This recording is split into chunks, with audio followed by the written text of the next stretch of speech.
The last ticket for Wembley goes on offer tonight. The first of the stadium semi-finals against Chelsea is just over a fortnight away, and the last of the quarter-finals will be decided here at Kenilworth Road this evening, one way or another.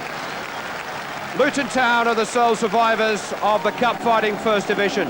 On paper, it's a stronger Luton side than beat Newcastle here last month. Neither of their two full internationals, Kerry Hughes of Wales or Kerry Dixon once of England, played in that fourth-round replay, and they both returned from injury tonight, along with 37-year-old skipper Trevor Peake. Just as well that Peake has shaken a hamstring problem to play at the centre of the Luton defence, because his young giant of a deputy, David Green, outstanding in the first game at Upton Park, is now injured. West Ham United have made a change tonight in midfield, the department which failed to pick the Luton lock first time around. Martin Allen returns in preference to Matt Holmes, and don't be too surprised to see Trevor Morley helping out in the middle of the game too. Both Alvin Martin and Peter Butler needed late fitness checks today.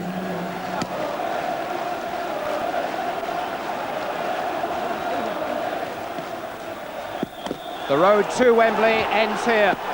It's always been said that a losing semi-final is the lowest of the lows that a footballer can experience. But now even the beaten semi-finalists get to play at Wembley. It's tonight's losers who will be the ones who just miss out on a big day out.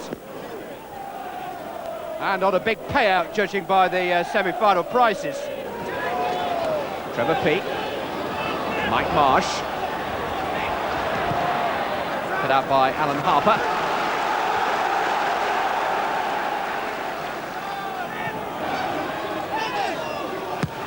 Bishop's cross. Hung up for Chapman, and Summers come to claim it and hasn't been able to. Goal kick is the verdict. 6'5" New Yorker. Certainly big enough to look after himself in those situations. And doesn't need a second invitation to come out and try to claim crosses.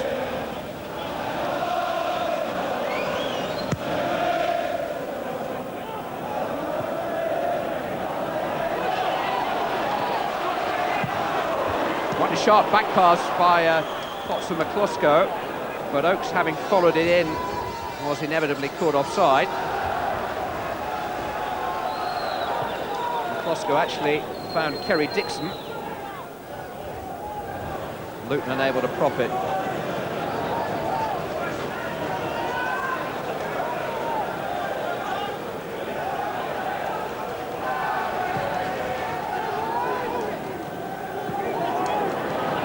Morley, beaten to it by Linton.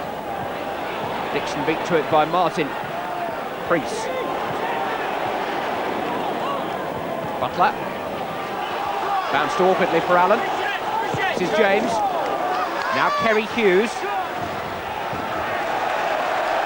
Challenged by Tim Breaker. The ball hasn't gone out of play. The linesman's gone to the ground and he has signalled a throw in. I'm not sure that he was in any position to judge, to be honest. Not through any of his own failings.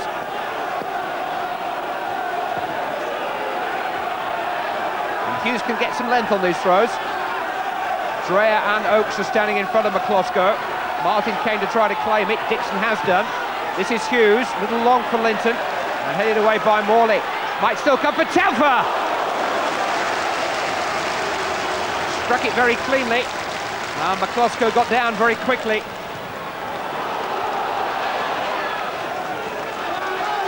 West Ham were just in disarray there for a second or two.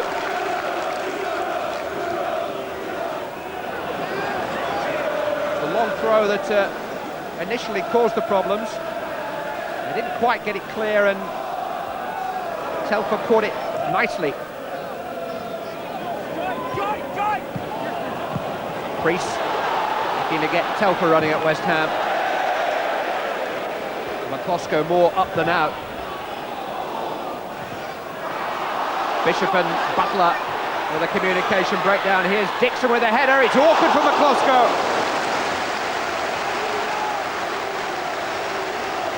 Just taken a step off his goal line, and Kerry Dixon's header was just starting to dip between keeper and crossbar, and he had to recover.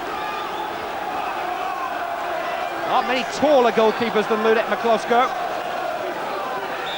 It would take some accuracy to beat him overhead. And he managed to grab the corner despite unfair pressure. Has played at Wembley for Czechoslovakia just before the last World Cup, and he was beaten 4 times on that occasion. Steve Bull got a couple for England,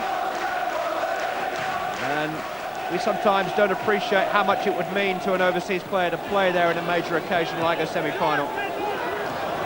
Telfer, now Dixon. Oakes making a break. This is Scott Oakes. Good save. It was reasonably close to McCloskey, but low, and a big man had to get down very quickly to save it. Hughes. Cut out by Potts. Peter Butler. Straight to Des Linton. Good spell this for Luton. Telfer. It's towards Dixon, headed away by Allen. Now Priest. Bishop though. Dreyer. And the flag is up, and a little bit of relief for West Ham United. Scott Oakes breaking from deep again there, and finding some space between the 2 centre-backs. Beautifully delivered pass. And a beautiful save too by McCloskey.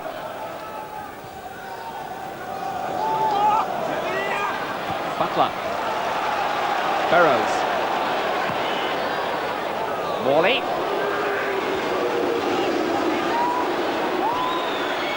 Now Butler. In towards Allen. Flags down, and West Ham are in front. And Martin Allen has got the goal.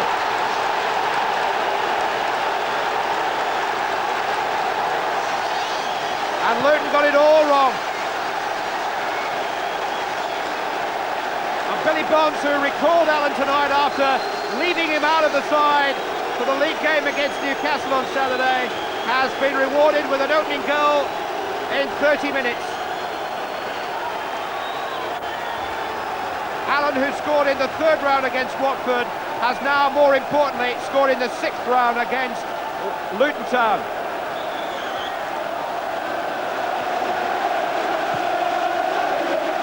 Says he actually drives past Wembley Stadium every day on his way to work, Martin Allen. And he's moved a little closer this evening to a semi-final date with Chelsea, one of the teams who actually were linked with him when he asked West Ham for a transfer back in October. Here's Telfer though, blocked by McCloskey. Linton hit the bar! Denied by a goal line clearance in the first game, and now by the crossbar in the second. And Luton were almost on terms within a minute. And Luton will count themselves a little unfortunate to be behind, and very unfortunate not to have equalised. Goodness knows how McCloskey blocked that, but he couldn't get anywhere close to Linton's shot.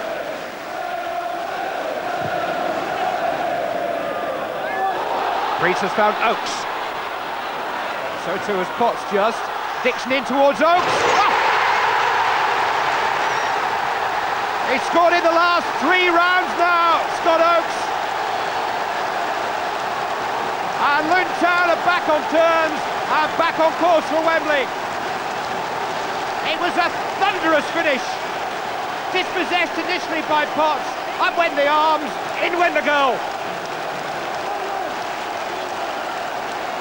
Scott Oakes, the England under-21 international, who's being watched by so many Premiership sides, puts another few bob on his valuation with a priceless goal for Luton.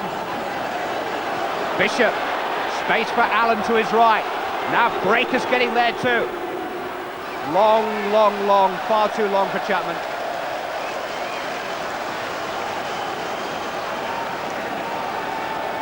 So many times we wonder about raised hands and offside appeals on major goals now.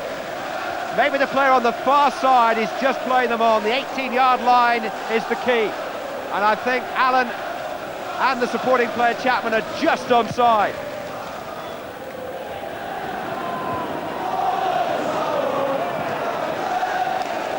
Who's be a linesman though?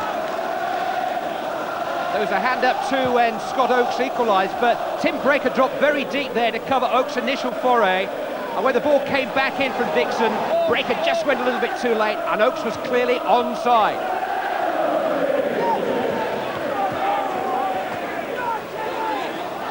Dixon on towards Telfer, and he's onside. Chance for Telfer to make it two. Went for the same corner as Oakes, and didn't miss it by much. Tim Breaker was the man who played him onside, and Paul Telfer was just unable to capitalise. Ludet McCloskey just had to stand up and try and get his angles right, and Telfer didn't quite get his right. Great chance.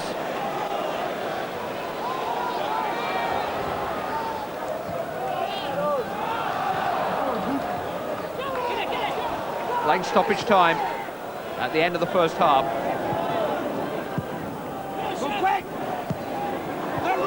Straight to Oakes. He hasn't wasted possession very often this evening.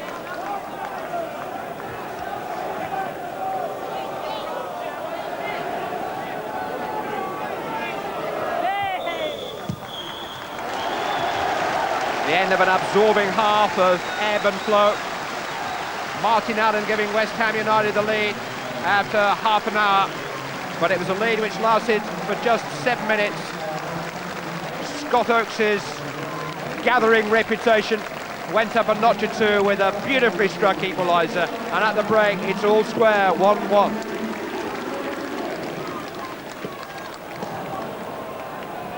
West Ham have not had to face a fellow Premiership team in the Cup so far.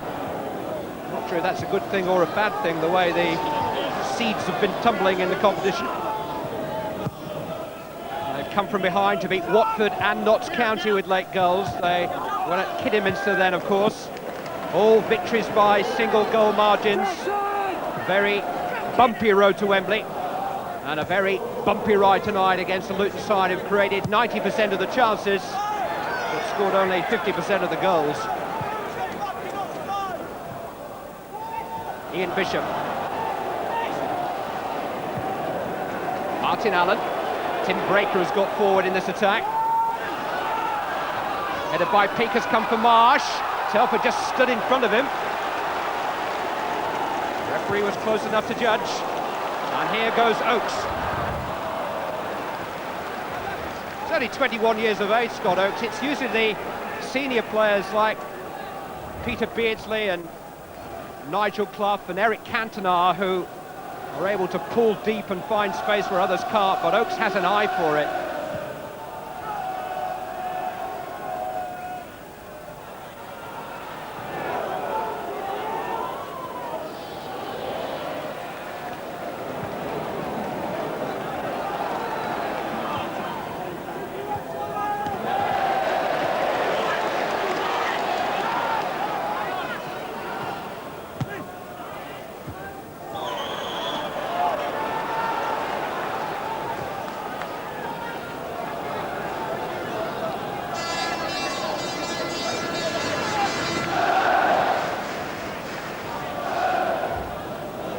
Many men have lifted the FA Cup twice.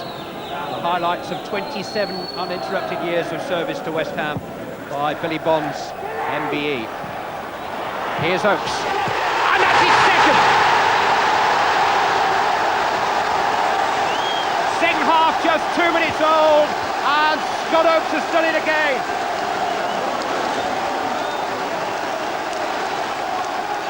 Set up by Kerry Dixon, and finished with accuracy and power by Scott Oakes.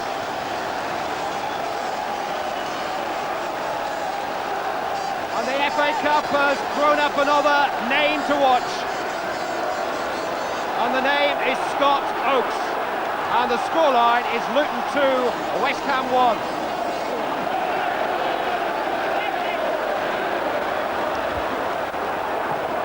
And Billy Bonds and co really do have a lot to think about now, and West Ham have got to come from behind again, as they did in rounds 3 and 4.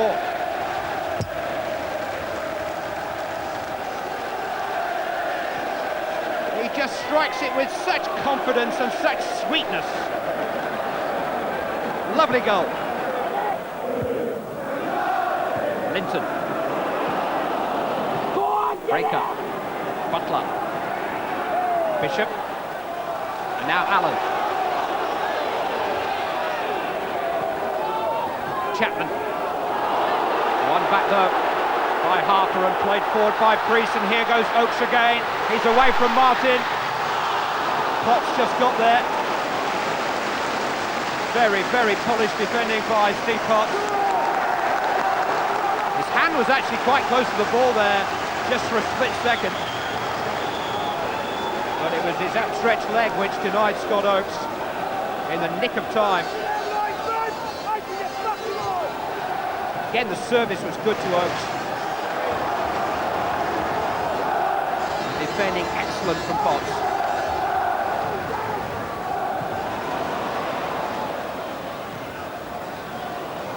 Priest only to Morley though. Butler's got space. Here is Butler. On to Bishop. Sommer couldn't keep it out, and West Ham are level. A goal for Ian Bishop.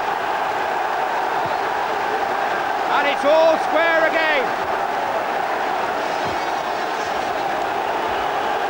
Beautifully executed break. Butler chose the right pass, but Jurgen Sommer will be disappointed that he didn't keep the shot from Bishop out. Very disappointed.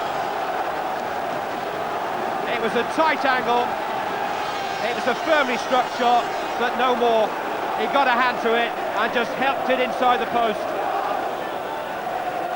And to coin a phrase from American sport, West Ham United have just hung on in there, and they're still level. Allen. Still Allen.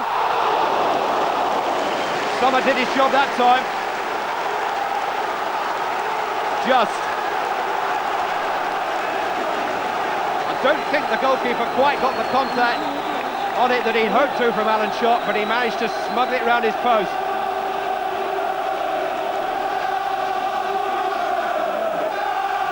Marsh will take it. Chapman is there. Away by Peake. It's come for David Priest, a lonely figure forward for Luton.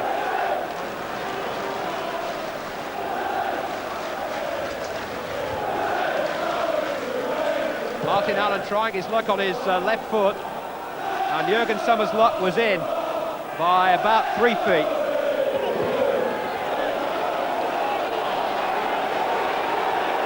Bishop to Butler, space for Burrows to his left.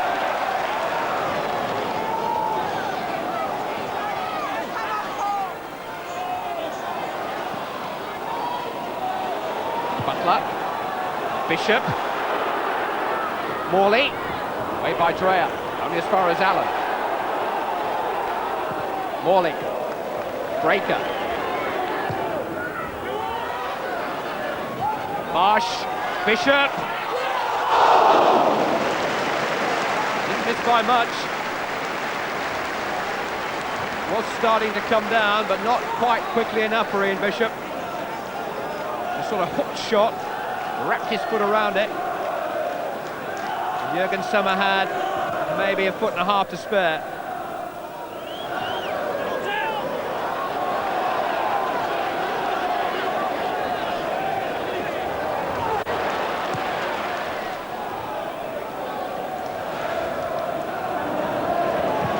Marsh. A searching pass. Linton was up to it. Last 20 minutes now.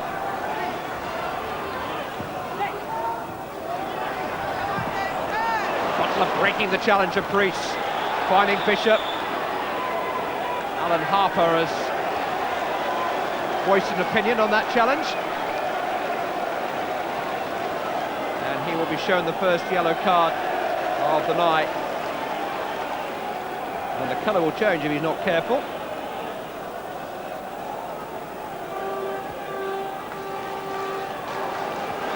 Brian Hill has given it every chance to breathe.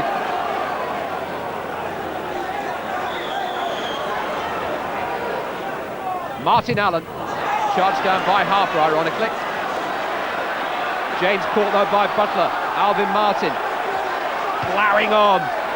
Mike Marsh, Martin again. Burrows, Morley. Out of play by Kerry Dixon, would you believe, as the West Ham penalty protests simmer and boil over. Morley felt he was held. Lovely chest control, he certainly set himself up for the chance. Well, the challenge from Dreyer came in and didn't really get the ball. Marsh with the corner. Headed by James with Summer nowhere. Chapman with an attempt. Summer held that one.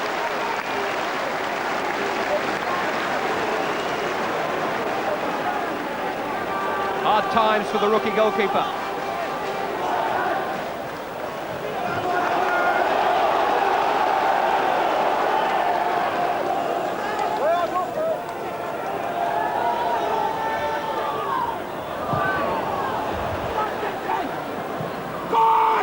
Potts has lost it, and here goes Oakes. A great chance for a hat-trick for Scott Oakes. There's the name that's going to be in the headlines tomorrow morning. Potts' mistake. The glory, though, to Scott Oakes. And Steve Potts, who hasn't put a foot wrong all night up until then, is punished cruelly by the inspired Luton youngster. 3 for Luton and 3 for Oakes. And another goal against the run of play. Steve Jones preparing to enter the fray. And West Ham United, who are a team not blessed with genuine pace in too many positions, are going to introduce probably the quickest player on the books in place of Mike Marsh. Billy Bonds pushes on Steve Jones, who's not figured since the 4th round, and he scored against Notts County at the start of last month.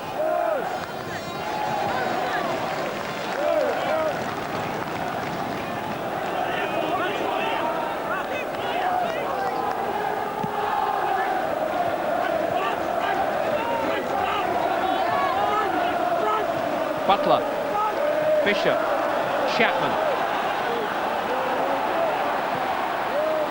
Bishop again, good shot.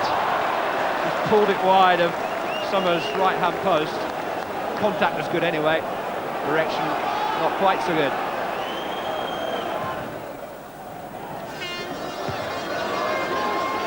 Chapman. Butler. Burrows. Morley. Burrows.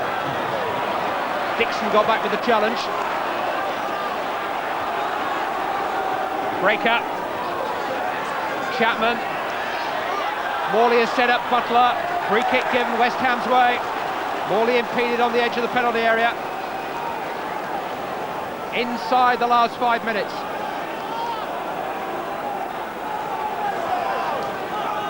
The life and times of Luton Town have always been eventful. The plastic pitch, the away fan ban, the takeover bids. Seems a long time since they were the butt of Eric Morecambe jokes. But they're on the verge of something notable here, unless West Ham United can snatch the prize back out of their hands. A big moment on a big night. It's Burrows. Just a bit too big. Always rising.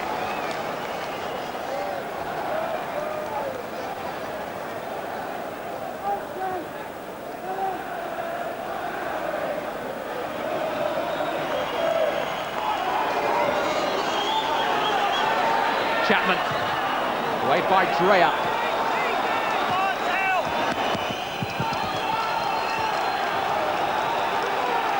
Every desperate clearance just running the clock down a little further into the last minute. Chapman with a flick on. Jones with a shot blocked. It'll come for Bishop. Oh, good save by Summer, and again. Well, he's had his ups and downs tonight, Jurgen Summer, but it looks like he's going to finish the night on an almighty high. David Cleat taking up station by the players' tunnel. He's damaged his back in the last 24 hours. He can hardly stand upright. But that's the best kind of treatment it could possibly get. Another goal wouldn't do any harm either. It's Oates.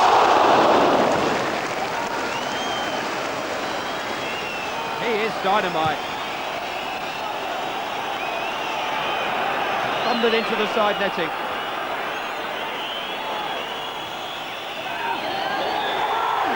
That's it.